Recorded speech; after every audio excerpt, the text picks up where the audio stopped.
जय श्री राधे कृष्ण। देवी और सज्जनों, नमस्कार, प्रणाम। शाम की बातें शाम से।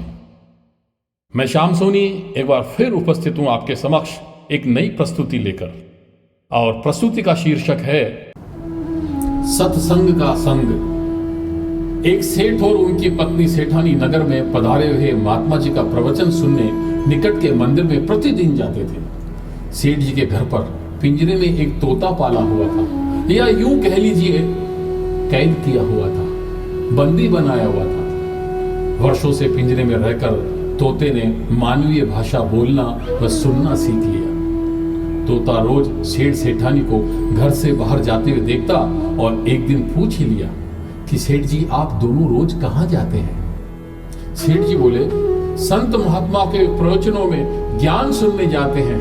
तो तोता बोला, सेठ जी फिर तो कोई ज्ञान की बात मुझे भी तो बताओ। सेठ जी बोले, अरे मूर्ख, ज्ञान भी कोई घर बैठे मिलता है क्या? इसके लिए तो प्रवचनों में जाना पड़ता है। तोता बोला, कोई बात नहीं सेठ जी, आप मेरा कृपा करके एक काम करना, प्रवचनों में जाओ तब संत महात्मा से एक बात पूछना कि हमारा तोता अर्थात मैं मुक्त कब होऊंगा। सेठ जी व सेठानी प्रवचनों में चले गए। प्रवचन समाप्त होने के बाद सेठ जी संत से पूछते हैं कि महाराज, हमारे घर पर पिंजरे में जो तोता है उसने पूछा है कि वो मुक्त कब होगा। सेठ जी के मुंह से यह शब्द सुनते ही संत बेहोश होकर गिर जाते हैं। सेठ जी संत की हालत देखकर डर गए और दोनों सेठ सेठानी चुपचाप वहां से खिसक गए। घर आते तोता सेठ जी से पूछता है, संत महात्मा ने मेरे प्रश्न का क्या उत्तर दिया? सेठ जी तोते को धिक्कारते हुए कहते हैं कि तेरी किस्मत ही खराब है रे, जो तेरी मुक्ति का पूछते ही संत महात्मा बेहोश हो गए। तोता कहता है, कोई बात नहीं सेठ जी, मैं सब समझ गया। दूसरे दिन सेठ सेठानी जब प्रवचनों में जाने लगते हैं तब तोता पिंजरे में जानबूझकर बेहोश होकर गिर जाता है। सेठ जी उसे मरा हुआ जानकर जैसे ही उसे पिंजरे से बाहर निकालते हैं तो फुर्र से उड़ जाता है। सेठ जी आश्चर्यचकित रह जाते हैं, लेकिन उन्हें तो प्रवचनों में जाना था, सो चले गए।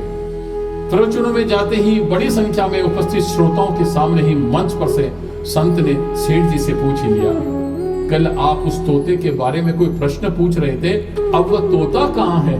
सेठ जी बोले, हाँ महाराज, आज मैं जब प्रवचनों में आने लगा तो वह तोता जानबूझकर बेहोश हो गया।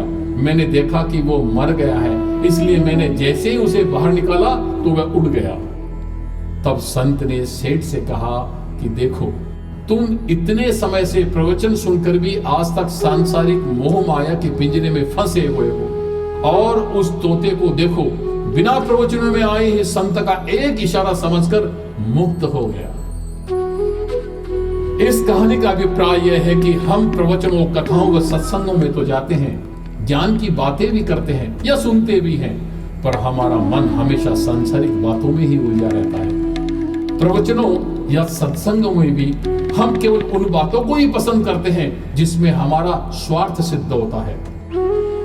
हमें वहां भी सम्मान, मान, यश मिल जाए, यही सोचते रहते हैं, कब हमें मंच पे बुलाकर हमारा भी सम्मान कर दिया जाए। जबकि प्रवचनों, सत्संगों में जाकर हमें सत्य की ओर, हमें सत्य को स्वीकार कर सभी बातों को महत्व देना चाहिए, और जिस असत्य, झूठ और मिथ्या अहंकार को हम धारण किए हुए हैं उसे आत्मबल के साथ मन से उतारकर शाश्वत सत्य को स्वीकार करना चाहिए। जय श्री राम, जय श्री राम।